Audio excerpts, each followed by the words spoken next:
Hello media cricket viewers, உங்க எல்லாருக்கும் ஒரு பெரிய வணக்கம். எஸ், இன்னைக்கான வீடியோ என்ன அப்படின்னா, ஷிகர் தவான் அவரோட ரிட்டையர்மெண்ட் வந்து பாத்தீங்க அப்படின்னா ஆல் ஃபார்ம் ஆஃப் கிரிக்கெட்ல இருந்து அறிவிச்சிட்டாரு. மேபி ஐபிஎல் விளையாடுவாரு அப்படின்னு நினைக்கிறேன். பட் மற்றபடி டொமஸ்டிக், இன்டர்நேஷனல் அப்படின்னு சொல்லிட்டு காம்படிட்டிவ் கிரிக்கெட் எல்லாத்துல இருந்துமே வந்து பாத்தீங்க அப்படின்னா அவர் வந்து ரிட்டையர்மெண்ட் அறிவிச்சிட்டாரு.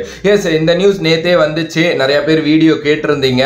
ஆக்சுவலி ஷிகர் தவான் பொறுத்த வரைக்கும் வந்து அவரை எந்த இதுல வைக்கணும் அப்படின்னு எனக்கு தெரியலங்க. ஏன்னா ஒரு விராட் கோலி, ரோஹித் சர்மாவுக்கு எந்த அளவுக்கு நம்ம ஒரு புகழ் கொடுக்கிறோமோ அந்த அளவுக்கு வந்து பாத்தீங்க அப்படின்னா தவானுக்கு கொடுத்துருக்கணுங்கிறது தான் உண்மையான ஒரு விஷயம். ஏன்னா தவான் வந்து பாத்தீங்க அப்படின்னா இந்தியாவை பல டைம் வந்து பாத்தீங்க அப்படின்னா காப்பாத்தி இருக்காரு அப்படின்னே சொல்லலாம். தி பிக் மேட்ச் பிளேயர் அப்படிங்கிற ஒரு டேர்மை இந்தியன் டீம்ல யாருக்காவது யூஸ் பண்ணணும் அப்படின்னா அது நான் தவானுக்கு தான் சொல்லுவேன்.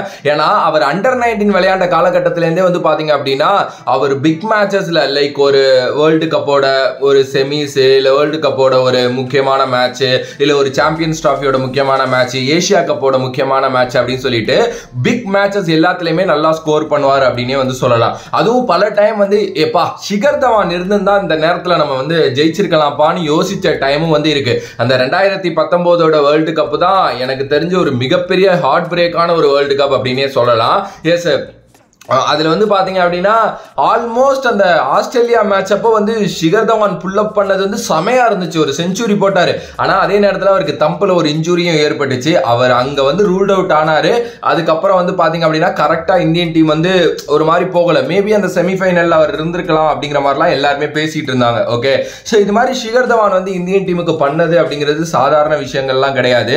ரோஹித் வந்து ஒரு இன்டர்வியூல சொல்லியிருப்பாரு என்னன்னா, இன்னும் நான் எவ்வளவு வருஷம் கிரிக்கெட் விளையாண்டாலும் இல்ல எவ்வளவு வருஷம் கிரிக்கெட் விளையாண்டுட்டு வந்திருந்தாலும் என்னோட பெஸ்ட் ஓப்பனிங் பார்ட்னர் வந்து ஷிகர் தவான் தான். எஸ், என்னைக்காவது எனக்கு ஸ்ட்ரைக் எடுக்க பயமா இருக்கிறப்போ ஷிகர் தவானே போயிட்டு எடுத்து எனக்கு வந்து கொஞ்சம் குஷன் கொடுப்பாரு. நான் அடிக்கிறேன், நீ கொஞ்சம் பொறுமையா ஆடு அப்படிங்கிற அந்த ஒரு இது வந்து அவர்கிட்ட வந்து இருக்கும். நான் இன்னும் எவ்வளவு ஓப்பனர்ஸோட வேணா விளையாடலாம், ஆனா தவான் மாதிரி ஒரு ஓப்பனர் எனக்கு கிடைக்கவே மாட்டார் அப்படின்னு சொல்லிட்டு ஷிகர் தவான் சொல்லியிருக்காரு. MS தோனி ஷிகர் தவான் பத்தி என்ன சொல்லியிருக்காருன்னா, ஆன் த ஃபீல்ட்ல தவான் இருக்கிறப்போ ஒரு நம்பிக்கை நமக்கு வந்து என்னைக்குமே இருந்துகிட்டே இருக்கும். ஏன்னா அவர் வந்து பாத்தீங்க அப்படின்னா கொஞ்சம் டீமை ஆக்டிவாவே வச்சுக்கிட்டு இருப்பாரு, நல்லா ஃபன் பண்ணிக்கிட்டு இருப்பாரு. எவ்வளவு கிரிட்டிக்கலான ஒரு சிச்சுவேஷன்லயும் பிளேயர்ஸை காமா வைக்கக்கூடிய ஒருத்தர் தவான் அப்படின்னு சொல்லிட்டு MS தோனி வந்து சொல்லியிருக்காரு. விராட் கோலி தவான் பத்தி நிறைய சொல்லியிருக்காரு. தவான் வந்து நிறைய மேட்சஸ்ல நாங்க மிஸ் பண்ணியிருக்கோம். தவான் இருந்திருந்தா நிறைய மேட்சஸ் ஜெயிச்சிருக்கலாம்னு எங்களுக்கு தோணும். ஏன்னா தவான் வந்து டீமுக்கே ஒரு கம்ஃபர்ட் கொடுப்பாரு. அவர் நிக்கிறாரு அப்படின்னா பொறுமையா இன்னொருத்தங்க வந்து நல்லா ஸ்ட்ரைக் எடுத்து ஆடலாம். ஏன்னா தவான் வந்து ஒரு சைடு ரொம்ப நல்லா ஆடிடுவாரு அப்படின்னு சொல்லிட்டு அவரை பத்தி சொல்லியிருக்காரு. இன்னும் நிறைய பேர் வந்து பாத்தீங்க அப்படின்னா தவான் பத்தி என்னென்னமோலாம் வந்து சொல்லியிருக்காங்க. சோ ஒரு ஓடிஐயோட பெஸ்ட் பிளேயர் அப்படின்னா இந்தியன் டீமோட அந்த ஒரு ஆல் டைம் எடுத்தோம் அப்படின்னா தவான் வந்து இருந்திருக்காரு அப்படின்னே சொல்லலாம். டெஸ்ட்ல பெருசா அவருக்கான வாய்ப்புகள் கிடைக்கல. T20 ரொம்ப நல்லா ஆடிட்டு இருந்த ஒருத்தர் தான். ஆனா எதுக்கு இவரை இந்தியன் டீம்ல இருந்து தூக்குனாங்க அப்படிங்கிற கேள்விலாம் இல்லவே இல்லை. ஏன்னா எப்பவுமே ஐபிஎல்ல 450 ரன்னுங்கிறத அசால்ட்டா தட்டி விட்டுட்டு இருப்பாரு நம்ம ஆளு. பட் ஆனா ஜெய்ஸ்வால் மாதிரி பிளேயர், அதுக்கு அடுத்த செட் ஆஃப் ஓப்பனர்ஸ் வர்றப்போ வந்து பாத்தீங்க அப்படின்னா அவங்க வந்து புரிஞ்சுக்கிட்டாங்க இதுக்கப்புறம் தவான் வேணாம் அப்படின்ட்டு. ரோஹித்துமே அந்த கேப்டன்சி மெட்டீரியல்லாம் இருந்ததுனால தான் அவருமே இவ்வளவு நாள் சர்வே பண்ணாரு. மற்றபடி ரோஹித் ஒரு எக்ஸ்ட்ரானரியா பேட்ஸ்மேன், அதை நான் எதுவுமே தப்பா சொல்லல. பட் ஆனா தவானும் அந்த அளவுக்கு ஒரு நல்ல பேட்ஸ்மேன் அப்படின்னு தான் நான் சொல்லுவேன். 167 ஓடிஐ விளையாண்டு கிட்டத்தட்ட 6700 சொச்சம் ரன் வந்து பாத்தீங்க அப்படின்னா அடிச்சிருக்காரு. ஆல்மோஸ்ட் வந்து பாத்தீங்கன்னா 17 செஞ்சுரி வந்து அடிச்சிருக்காரு, 39 50s அடிச்சிருக்காரு ஓடிஐல. இது மட்டும் இல்லாம T20 ஒரு 11 50s போட்டிருக்காரு. அண்ட் டெஸ்ட்ல கூட 7 செஞ்சுரி வச்சிருக்காரு. செமையான ஒரு பிளேயர் அண்ட் செமையான ஒரு கேரக்டர் அப்படின்னே வந்து சொல்லலாம்.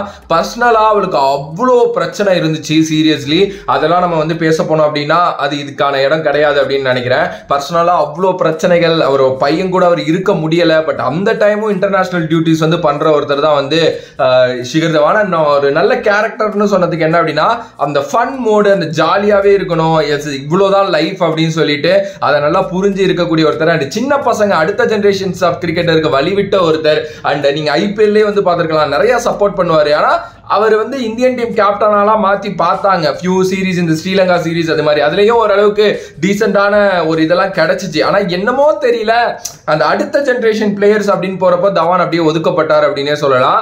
எஸ், என்னைய பொறுத்த வரைக்கும் 2023 வேர்ல்டு கப்லேயே அவர் இருந்திருக்கணும். ரெய்னா கூட சொல்லியிருந்தாரு, உங்க எல்லாருக்கும் தெரியும். 2022 T20 வேர்ல்டு கப்ல அவர் இருந்திருக்கணும், 2023 வேர்ல்டு கப்லயே அவர் இருந்திருக்கணும் அப்படின்னு சொல்லிட்டு ஒரு இதுல வந்து சொல்லியிருந்தாரு அவரு. எஸ், அந்த மாதிரி ஒரு பிளேயர் தான் ஷிகர் தவான். அவர் ரிட்டையர்மெண்ட் அறிவிச்சிருக்காரு. இருக்காரு. எஸ், ரிட்டையர்மெண்ட் அப்படிங்கிற ஒரு விஷயம் எல்லா பிளேயரும் எல்லா டைமும் அறிவிக்க போற ஒரு விஷயம் தான். இப்போ நம்ம பெருசா பேசுற விராட், ரோஹித் அவங்களே T20 இருந்து அறிவிச்சிட்டாங்க. இன்னும் ஃபியூ இயர்ஸ்ல ODI இருந்து அறிவிச்சிருவாங்க. ஏன் நம்மளே வந்து இன்னும் ஃபியூ இயர்ஸ்ல வேலையெல்லாம் விட்டுட்டு வீட்டில் உட்காரணும் அப்படின்னு தான் நினைப்போம். அது வந்து நான் வந்து ஐயோ அப்படின்லாம் நான் சொல்ல மாட்டேன். அது இட்ஸ் a குட் இது. பட் ஆனால் ஒரு சாலிடான ஒரு ஓப்பனர், ஒரு இந்தியன் டீமோட ஒரு பேக் போன் அப்படின்னே சொல்லலாம். ஆனால் கடந்த ஃபியூ இயர்ஸாக அவருக்கு இந்தியன் டீமில் வாய்ப்பு இல்லை. அவர் வந்து இப்படி ஒரு டிசிஷன் கரெக்டான டைமில் எடுத்திருக்கிறது அப்படிங்கிறது ரொம்ப பெரிய விஷயம். அண்ட் எனக்கு தெரிஞ்சு அவர் வந்து IPL ஆடணும். ஆனால் அந்த கேப்டன்சிலாம் வேணாம். அஸ் அ பிளேயரா, அஸ் அ ஓப்பனரா ஒரு டீமுக்கு அவர் வர்றாரு அப்படின்னா அந்த டீமை அவர் என்ன பண்ண முடியுமோ ஒரு 500 ரன்னு ஒரு சீசனில் அடிச்சு கொடுக்குற திறமை அவருக்கு இருக்கு. ஆனால் அந்த கேப்டனாக போட்டு அங்கே இருக்கிற ஒரு தனி ப்ரெஷரை கிரியேட் பண்ணி அதெல்லாம் தேவையில்லாத ஒரு விஷயம். இந்த எப்படியும் ஆக்ஷன்ல ரிலீஸ் பண்ணிடுவாங்க பஞ்சாப். ஏதாவது ஒரு டீமுக்கு பேஸ் அமௌண்ட்ல போனா கூட அங்க போயிட்டு அஸ் ஓப்பனரா நான் யாருங்கிறத அவர் எப்படி ஒரு டைம் சன்ரைசர்ஸுக்கு பண்ணிட்டு இருந்தாரு, ஒரு டைம் டெல்லிக்கு பண்ணிட்டு இருந்தாரோ அதை வந்து பாத்தீங்க அப்படின்னா திருப்பி பண்ணணும் அப்படின்னு தான் நான் யோசிக்கிறேன். ஆனா தவான் மாதிரி பிளேயரை திருப்பி யார் எடுப்பாங்க அப்படிங்கிற கேள்விக்குறியும் வந்து பாத்தீங்க அப்படின்னா இருக்கு. ஆனால் தவான் வந்து பார்த்தீங்க அப்படின்னா ஒரு சாலிடான பிளேயருங்க. கண்டிப்பாக அவர் இந்த ஆக்ஷனில் நல்ல வேலைக்கு போவார் அப்படின்னு நான் நம்புறேன். உங்களோட கருத்து ஷிகர் தவான் பற்றியும் அவர் விளையாண்ட பெஸ்ட் நாக் பற்றியும் வந்து பார்த்தீங்க அப்படின்னா கமெண்ட் பண்ணுங்க. இந்த வீடியோ கண்டிப்பாக உங்களுக்கு பிடிச்சிருக்கும்னு நான் நம்புறேன். பிடிச்சிருந்துச்சுன்னா like, share and subscribe to நம்மளோட கிரிக்ஸிப் சேனல். சூரியகுமார் யாதவ் KKRக்கு போறாரு, அதுக்கப்புறம் சஞ்சு சாம்சன் CSKக்கு வர போறாரு. இந்த 2 நியூஸும் பயங்கரமா பேசப்பட்டுக்கிட்டு இருக்கு. அடுத்தடுத்த வீடியோஸா அந்த 2 வீடியோ வரப்போது தொடர்ந்து பாருங்க. வேறொரு வீடியோல வேறொரு கான்செப்ட்ல சந்திக்கிறேன். நன்றி, வணக்கம்.